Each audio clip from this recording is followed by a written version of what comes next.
Welcome to Solution Inspiring Art channel. Today we're going to learn how to make the store text, customizing in Photoshop without visualizing it. Now I go to my Photoshop and I click on the text. And I write Solo Easy.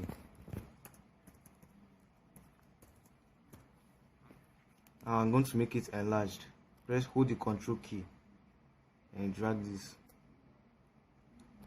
Now what I'm going to do next is for distort text.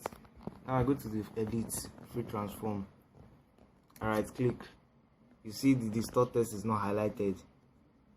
Now I press enter to release. Now right click on the layer.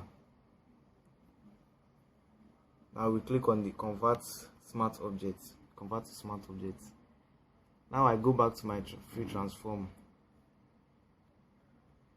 Now I right click.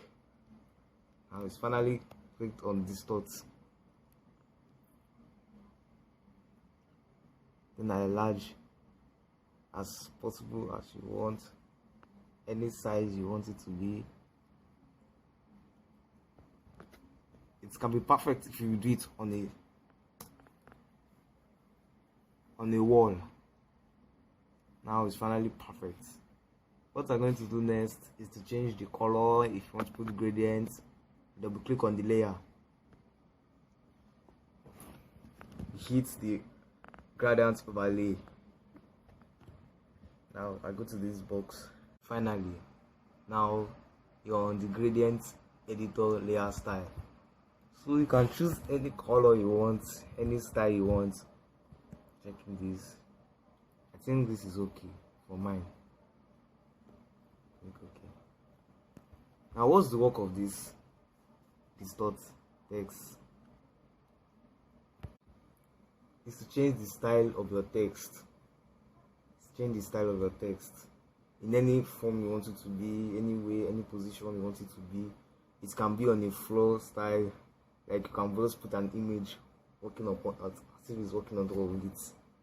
But remember to watch my next video to learn how to do this. Now you can also learn how to make it like a staircase. You can learn many ways. Go. Now I hope with this you have learned how to distort the text. Please remember to subscribe my channel for more videos, and remember to click on the red notification bell from Solo Easy. Thank you.